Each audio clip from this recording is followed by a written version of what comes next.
So this black woman posted her baby, and I don't know if this is her first baby, if she's a new mom or what, but congratulations regardless. It's tough carrying a baby and having a healthy pregnancy and labor and all of that stuff. So congratulations. That's what really matters. Your baby came out healthy, right?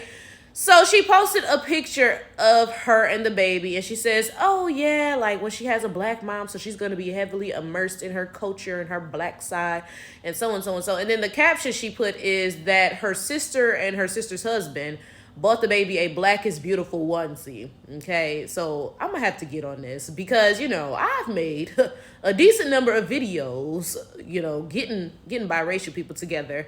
But honestly, a lot of times it don't be their fault that they be acting the way that they be acting. It be their parents' fault. So I got something to say to y'all.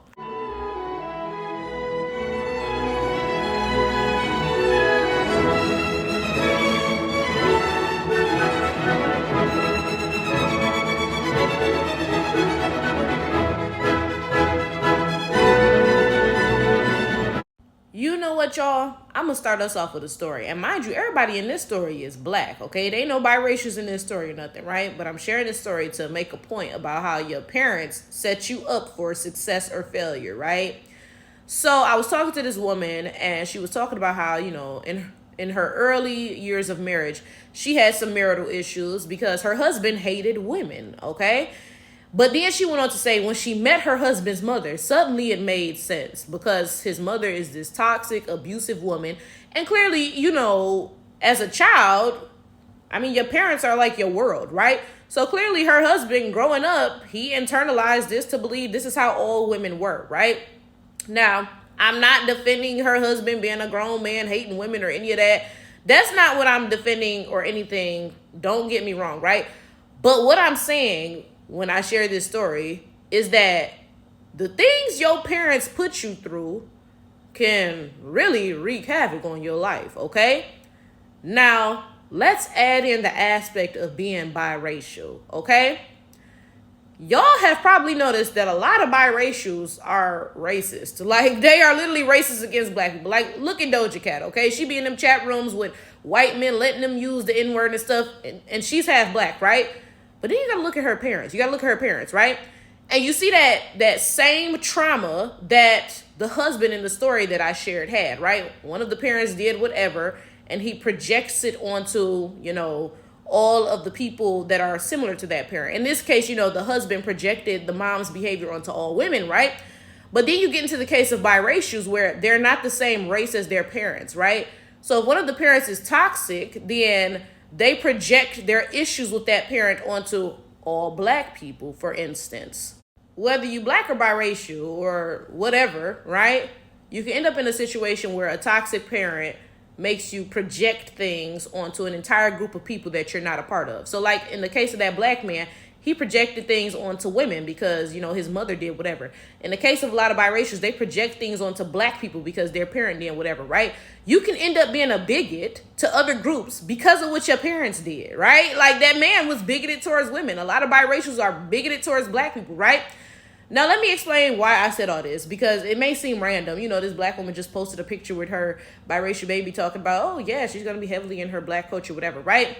The point that I'm making, sharing this story, is that your parents can cause a lot of confusion in your life. And I make videos talking about, biracials and, their anti-blackness and the issues with them pretending to be black and all this stuff, right? But we got to get to the root cause of it, because the root cause of the issue is the parents. I gotta address these white people and these black people who are having biracial kids, because honestly, you all are not equipped to raise them. That's just the honest to God truth. It's hard raising a kid. It's very hard, right?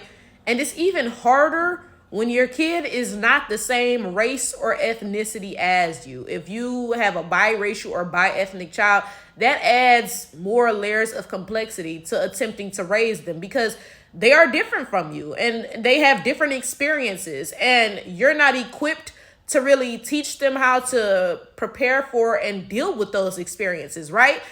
And it's so irritating, because the least you could do is try. The least you could do is try.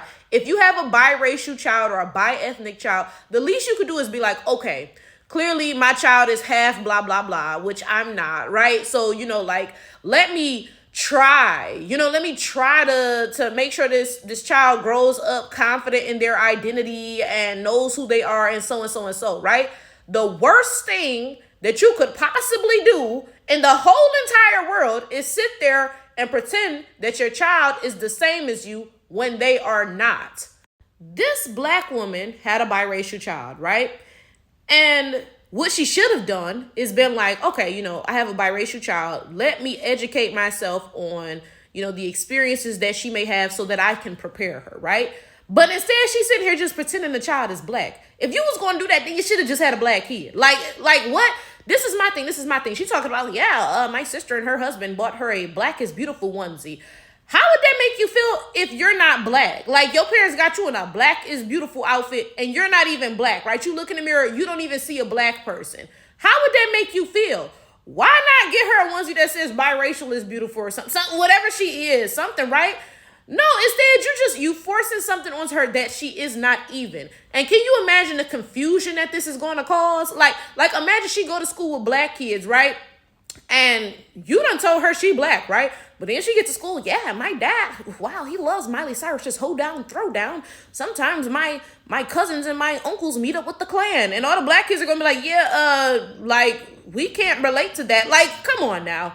Half the issue is that you all, monoracial people, whether you're black or white, are not equipped to raise biracial children, right? But the other half of the issue is that you don't care to equip yourself. Because this is the thing about parents, period. Not even just the parents of biracial children or anything like that. A lot of parents are lazy as hell and aren't really good at parenting. A lot of parents, they didn't even want to be parents. They were just having sex raw and got caught up, right? So a lot of the times you see parents taking the laziest approach to raising their kids because they don't really want to be a parent anyway, right?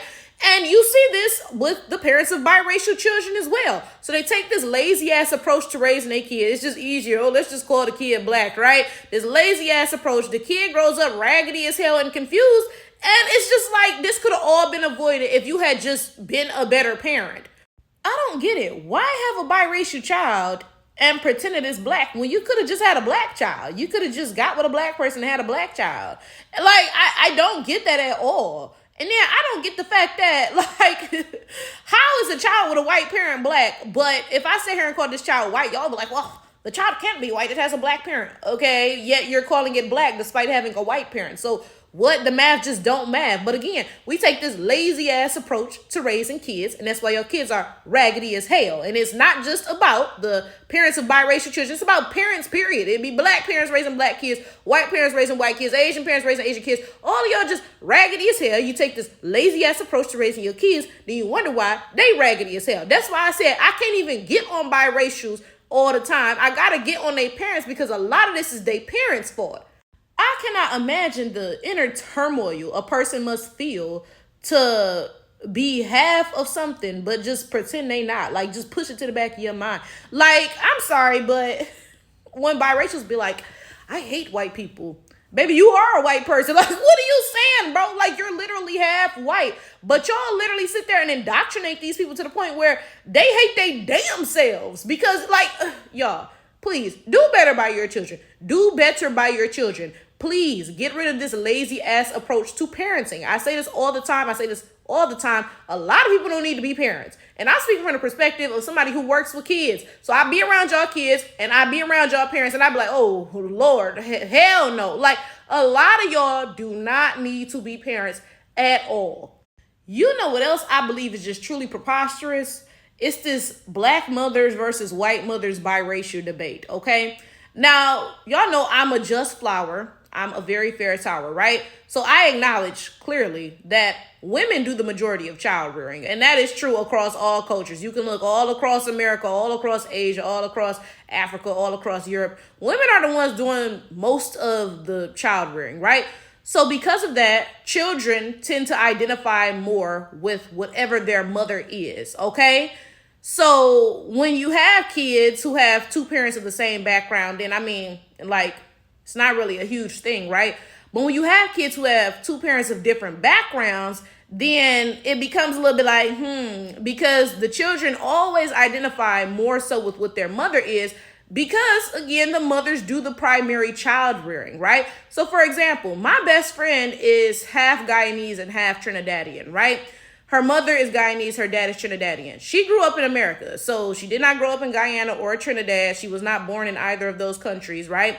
But she identifies with Guyana heavily, very heavily. She go to Guyana all the time. She's very close to her Guyanese family. Not so much the Trinidadian side, right? But that's because, again, mothers do the primary child rearing. Another example is myself, and it's not as obvious because I'm African American. Clearly, both my parents is African American, right? But African American culture varies greatly by region, right? So my mom's family is from South Carolina, right? My mother's parents were from South Carolina, and they moved up north to have kids. But my mother, she went down to South Carolina often to visit her family and all this stuff, right? On the other hand, my dad's family is from Georgia, Louisiana, and Kentucky, right? And I'll tell you right now that our family is more like culturally influenced by South Carolina than the places where my dad's family is from. Because, again, mothers instill the culture. So, for example, we eat like Gullah red rice, which, to be fair, I do believe like my grandparents, great-grandparents was Gullah, but I don't call myself that. I don't identify as that because I think that's weird. If you've been removed from something for a few generations, you not really it no more, honestly. And before y'all come comment like, oh, well, if your grandparents were Gullah, that means you're Gullah. Keep that same energy because that's the same shit Africans say. They say, oh, well, your ancestors was African, so you African. So what you mean you don't identify as African? So hold up before you comment that, right? But my point is this. Again, we identify more culturally with my mother's side of the family because that's how it always is. Mothers instill the culture, right? So there's always this huge argument about biracials with black mothers versus biracials with white mothers because mothers instill the culture. That's true. That is fair.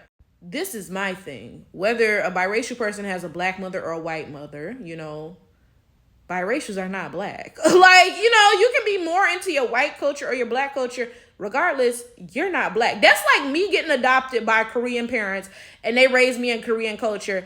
And I'm like, yeah, I'm a Korean woman. No, you're just a black person who was raised by Koreans, right? So a biracial person who's raised by black people is still biracial. A biracial person who's raised by white people is still biracial. And this is the crazy thing. And baby, it's a cold day in hell when I'm defending the caves. But that's how you know it's wrong. It's crazy how y'all always get on white women for how ill-equipped they are to raise biracial children. But black people are just as ill-equipped and don't nobody say nothing. Come on now. How is that fair?